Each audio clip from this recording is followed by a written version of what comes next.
அஸ்ஸலாமு அலைக்கும் வரஹ்மத்துல்லாஹி தஆலா வபரகாத்துஹு. கண்ணியமும் பாசமும் நிறைந்த இஸ்லாமிய சொந்தங்களே, ஈமானிய உறவுகளே, உங்கள் அனைவர் மீதும் ஏக இறைவன் அல்லாஹ்வின் சாந்தியும் சமாதானமும் என்றென்று நின்று நிலவட்டுமாகுக. ஆமீன் ஆமீன் யா ரப்பல் ஆலமீன். அன்பு நிறைந்த அல்லாஹ்வின் நல்லடியார்களே, இன்றைய கால சூழ்நிலையில் நாம் வாழ்ந்து கொண்டிருக்கக்கூடிய வாழ்க்கையின் நிலைப்பாடுகளை நாம் உணர வேண்டும். அந்த வாழ்க்கையில் ஏற்படுகின்ற நிலைப்பாடுகளை நாம் அறிந்து கொள்வது மிக மிக முக்கியமாக இருக்கும். எங்கு பார்த்தாலும் அனாச்சாரங்கள், எங்கு பார்த்தாலும் குழப்பங்கள், எங்கு பார்த்தாலும் பிரச்சனைகள், எங்கு பார்த்தாலும் சண்டை சச்சரவுகள், எங்கு பார்த்தாலும் மனசாட்சியை மையத்தாக்கி மனசாட்சியே இல்லாத வாழ்க்கையை காணக்கூடிய ஒரு அவநிலையில் நாம் உருண்டு பிறண்டு கொண்டு வாழ்ந்து வாழ்க்கையை கழித்து கொண்டிருக்கின்றோம். இந்த வாழ்க்கை என்ற சக்கரத்தில் நாம் பயணிக்கக்கூடிய நிலையில் எத்தனையோ பிரச்சனைகள். காரணம் என்னவென்று கேட்டால், எங்கும் நீதி இல்லை, நேர்மை இல்லை, இரக்கமில்லை, கருணை இல்லை, அன்பு இல்லை, அரவணைப்பு இல்லை என்பதாக. அன்பு நிறைந்த அல்லாஹ்வின் நல்லடியார்களே,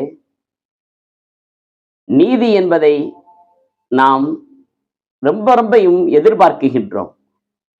நம்முடைய வாழ்க்கையில் நீதியாக இருக்க வேண்டும், நேர்மையாக இருக்க வேண்டும், நம்முடைய வியாபாரத்தில் நீதி இருக்க வேண்டும், கொடுக்கல் வாங்கலில் நீதி இருக்க வேண்டும், பேச்சில் சுத்தம் இருக்க வேண்டும், தூய்மை இருக்க வேண்டும், நம்மை அண்டி இருக்கக்கூடியவர்களுக்கு மத்தியில் நீதி இருக்க வேண்டும், ஆளக்கூடியவனிலிருந்து ஆண்டி வரை அனைவரிடத்திலுமே நீதி இருக்க வேண்டும் என்று எதிர்பார்க்கின்றோம்.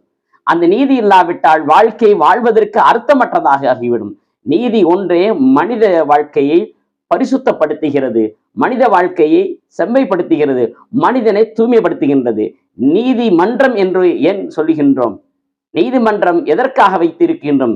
நீதிமன்றத்தின் மூலமாக அவருடைய நிலைப்பாட்டுகளை சரி செய்து அவருடைய உண்மை வாழ்க்கையை உணர வைத்து அவர்கள் செய்கின்ற நன்மைக்கு தீமைக்கும் தீர்ப்பு வழங்கக்கூடிய இடமாக அந்த இடத்தில் நாம் நீதியை பார்க்க முடியும் என்ற நம்பிக்கை நம்முடைய உள்ளத்தில் இருக்குகின்றன.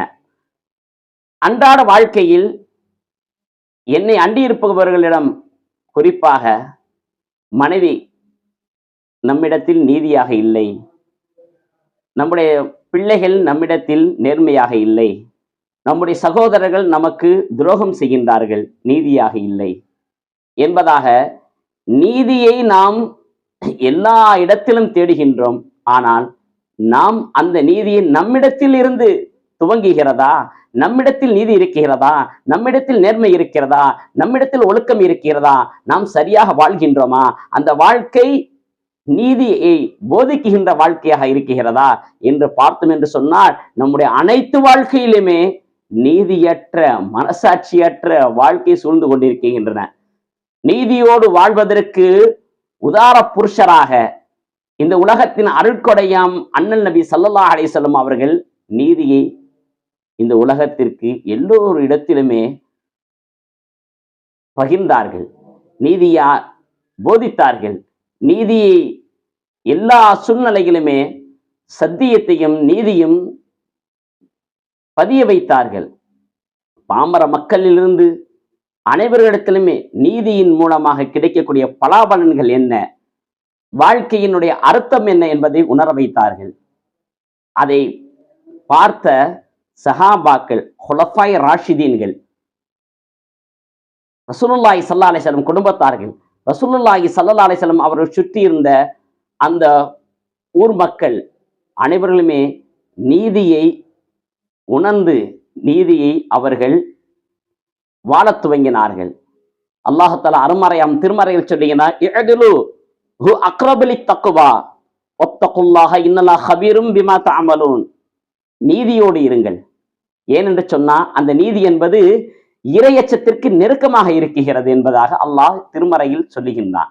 நீதி என்பது இறையச்சத்திற்கு நெருக்கமாக, ஒரு இறையச்சமுள்ள மனிதன் நீதியாக இருப்பார், நேர்மையாக இருக்கார், சத்திய வாழ்க்கை வாழ்வார் என்பதை இந்த உலகம் அறிந்திருக்கின்றன.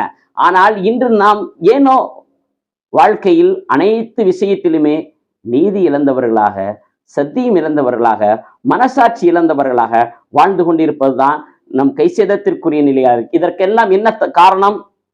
தக்வா இல்லை, இறையச்சம் இல்லை. இந்த தக்குவா இரையச்சம் இருக்குமையானால் நாம் மனிதர்களிடம் மட்டுமல்ல, வாயில்லாத ஜீவனிடத்தில் கூட நாம் நீதியாக நடக்க வேண்டிய பொறுப்புகள் நமக்கு நிறைய இருக்குகின்றன. ஒரு சமயம் ஈராக்கில் மிகப்பெரிய வெள்ளம் ஏற்பட்டது. ஈராக்கில் ஆளுநராக இருந்த ஒரு சஹாபி ஜனாதிபதி உமர் ரலியல்லாஹு தஆலா அவர்களுக்கு தகவல் கொடுக்கின்றார்கள், வெள்ளப்பெருக்கு ஏற்படுகின்றன, ஊருக்குள்ளெல்லாம் தண்ணீர் வந்துவிட்டது என்று. உடனே உமர் ரலியல்லாஹு தஆலா அவர்கள் அதற்குரிய அனைத்து ஏற்பாடுகளும் சரி செய்யுங்கள் என்று உடனே கட்டளையிட்டார்கள். சரி செய்யப்பட்டது. வெள்ளப்பெருக்கு குறைந்தது. ஜனாதிபதி உமர் ரலியல்லாஹு தஆலாவிடமிருந்து தகவல் வருகிறது, கவர்னர் என்ன செய்தார் என்பதாக. எல்லா விதமான ஏற்பாடும் செய்து வைத்து விட்டோம், மக்களுக்கு எந்த விதத்திலும் சேதம் ஏற்படவில்லை, ஊரில் எந்த விதமான சேதம் ஏற்படவில்லை. ஆனால் ஃபுராத் நதி ஓரத்தில் ஒரே ஒரு வாயில்லா ஜீவன் செத்து விட்டது, செத்து கிடந்தது, மற்ற எந்த விதமான சேதம் இல்லை என்ற உடனேயே உமர் ரலியல்லாஹு தஆலா அவர்கள் அழுதார்கள், விம்பி விம்பி அழுதார்கள். நான் பொறுப்பேற்றிருக்கக்கூடிய இந்த மண்ணில் ஒரு வாயில்லா ஜீவன் அந்த வெள்ளத்தால் செத்து விட்டது என்பதாக கவலைப்பட்டார்கள். நீதிக்கு ஒரு உதாரணம் உமர் என்பதாக சொல்லுவோம். அந்த உமர் ரலியல்லாஹு தஆலா அவர்களுடைய விஷயத்தை நாம் பார்க்கின்ற போது ஒவ்வொன்றுமே நம்முடைய உள்ளத்தை சலவை செய்து பார்க்கக்கூடியதாக, நம்முடைய மனசாட்சியை உரசி பார்க்கக்கூடியதாக, வெட்கப்பட்டு தலைகுனியக்கூடிய அளவிற்கு நம்முடைய நிலைப்பாடுகள் இருக்குகின்றன. மனசாட்சி இல்லாத மனிதர்களாக வாழ்ந்து கொண்டிருக்கின்றோம். மனசாட்சியை ஏதோ ஒரு மளிகை கடையில் வைத்து விட்டது போல நாம் அதை கண்டுகொள்ளாமல் இருக்குகின்றோம். அன்பிற்குரியவர்களே, நான் முன்னால் சொல்லியது போல என்னை சுற்றி இருப்பவர்கள் எல்லாம் நீதியாக நடக்க வேண்டும் என்று நினைக்கின்ற நாம், ஆனால் நான் முதலில் நீதியாக இருக்க வேண்டும், நேர்மையாக இருக்க வேண்டும், மனசாட்சிக்கும் இறைவனுக்கும் பயந்து நான் நடக்க வேண்டும் என்று நினைக்க தவறிவிடுகின்றோம். இதற்கெல்லாம் காரணம் நம்முடைய முன்னோர்கள் ரசூலுல்லாஹி ஸல்லல்லாஹு அலைஹி வஸல்லம் அவருடைய வாழ்க்கை வரலாறு, சஹாபாக்களுடைய வாழ்க்கை வரலாறு, இதையெல்லாம் நாம் அறிந்து கொள்ளாதனுடைய பின்னடைவு தான் இதற்கு. உமர் ரலியல்லாஹு தஆலா இதே போல ஒரு சூழ்நிலையில் மெம்பர் படியில் குத்பா பிரசங்கம் செய்து கொண்டிருக்கின்றார்கள். பள்ளிவாசலில் ஒரு சப்தம் வருகிறது, அமீருல் முஃமினீனே இத்தகுல்லாஹ், அல்லாஹ்வை அஞ்சிக் கொள்ளுங்கள் என்று. உமர் ரலியல்லாஹு தஆலா அப்படி நடுநடுங்கியவர்களாக, தலை குனிந்தவர்களாக, விம்பி விம்பி அழுதார்கள்.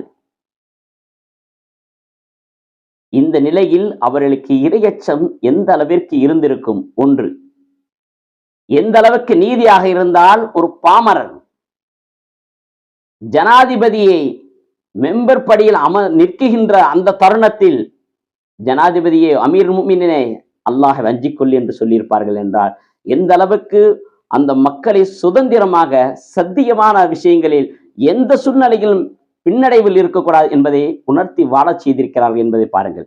அதே போல இன்னொரு முறை மெம்பர் படியில் உமர் ரலியல்லாஹு தஆலா அவர்கள் பிரசங்கம் செய்து கொண்டிருந்த போது திடீரென்று ஒருவர் எழுந்திருத்து, யா அமீருல் முஃமினீன், அமீருல் முஃமினீன் அவர்களே, நீங்கள் எங்களுக்கு துரோகம் செய்து விட்டீர்கள், அநீதி செய்து விட்டீர்கள் என்று சொல்ல உமர் ரலியல்லாஹு தஆலா பணிவான முறையில், அன்பு நண்பரே, நான் என்ன துரோகம் செய்து விட்டேன், விளக்கமாக சொல்லுங்கள் என்று கேட்கின்றார்கள். போர்க்களத்தில் நாங்கள் எல்லாம் பங்கு பெற்றோம், அந்த போரில் வெற்றி அடைந்தோம், அதில் கனிமத் பொருட்களாக நிறைய வந்தது, அதை எல்லோருக்கும் பங்கிட்டு கொடுத்தோம், அந்த பங்கில் உங்களுக்கும் ஒன்று, அந்த பங்கில் ஒரு ஜுப்பா துணி எல்லாருக்கும் சேர்ந்தது, ஆனால் அந்த ஜுப்பா துணி எவ்வளவு அகலமாக இருந்தது, எந்த அளவிற்கு இருந்தது என்று சொன்னால், ஒன்று அது மேலாடையாக போட்டால் கீழாடையாக போட முடியாது, கீழாடையாக அணிந்தோம் என்று சொன்னால் மேலாடைக்கு பத்தாது. ஆக ஏதாவது ஒரு பகுதியை மட்டும்தான் மறைக்கும் அளவுக்கு எங்களுக்கெல்லாம் துணி இருக்கிறது. ஆனால் நீங்கள் அதே துணியை இன்று அணிந்திருக்கின்றீர்கள், மேலாடையாகவும் இருக்கிறது கீழாடையாகவும் இருக்கிறது என்று சொன்னால் உங்களுக்கு அதிகமாக எடுத்துக்கொண்டீர்கள், எங்களுக்கு குறைவாக தந்து விட்டீர்கள், எங்களுக்கு துரோகம் செய்ததாக இல்லையா இது என்று கேட்கின்ற போது உமர் அலி அல்லாஹ் அவர்கள் புன்புருவலாக பூத்தவர்களாக இறைவனுக்கு நன்றி செலுத்தியவர்களாக, இதற்கு பதில் நான் சொல்லுவதை விட அப்துல்லா இப்னு உமர் அவர் சொல்லுவார் கேளுங்கள் என்று சொன்ன உடனேயே, அப்துல்லா இப்னு உமர், அதாவது உமர் அலி அல்லாஹ் மகனார் இழந்திருக்கின்றார்.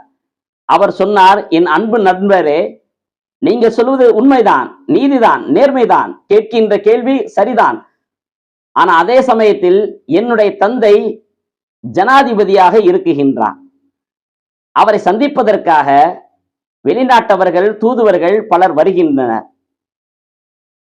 ஜும்மா குத்துபாக்கள் பிரசங்கம் செய்கின்ற போது என்னுடைய தந்தை ஒரு அமீருல் முஃமினாக இருப்பதனால் அவர்களுக்கு தகுந்த ஆடை வீட்டில் இல்லை, சரியான ஆடை இல்லை, பழைய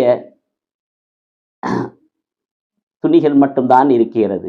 ஆகையால் நான் தான் எனக்கு கிடைத்த அந்த பங்கில் அந்த துணி வந்ததையும் என் தந்தைக்கு கொடுத்து, தந்தையே இதையும் சேர்த்து நன்றாக நல்ல பெரிய ஜுப்பாவாக தைத்து கொண்டு இதை ஜும்மா ஹுத்பாவில் நீங்கள் போட்டுக்கொள்ளுங்கள் என்று சொன்னேன். அந்த என்னுடைய பங்கும் தான் சேர்ந்தது அமீருல் முஃமினுக்கு, ஜனாதிபதிக்கு கிடைத்திருக்கிறது என்று சொன்னார்கள். உடனே அல்லாஹுக்கு நன்றி செலுத்தி உமர் அலி அல்லாஹ் கோபப்படவில்லை. யாரை பார்த்தரா நீ கேட்டாய், என்னிடத்திலே நீ இவ்வாறு தைரியமாக பேசுகின்றாயா, நான் யார் என்று தெரியுமா, எவர் என்று தெரியுமா, என்ன ஆட்சி தெரியுமா, அதிகாரம் தெரியுமா என்று முகம் சுளிக்கவில்லை. அல்லாஹுக்கு நன்றி செலுத்தினார்கள்.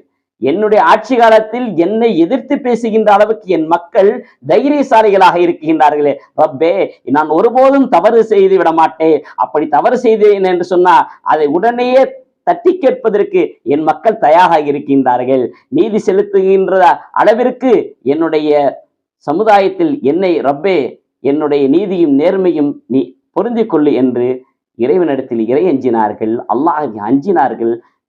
இறையச்சத்தால் அவர்கள் கூனி குறுகி அல்லாஹுடைய சன்னிதானத்தில் அவர்கள் அழுது கொண்டிருந்தார்கள் என்று சொன்னார். இன்று நாம் இந்த வாழ்க்கையில் நாம் எந்த அளவிற்கு நீதியாக நடந்து கொள்கின்றோம் என்பதை யோசிக்க வேண்டும். எனவே அன்பிற்குரிய அல்லாஹ்வின் நல்லடியார்களே, இறையச்சம் வேண்டும் என்று சொன்னால் அவர்கள் வாழ்க்கையில் நீதியோடு நடந்து கொள்ள வேண்டும்.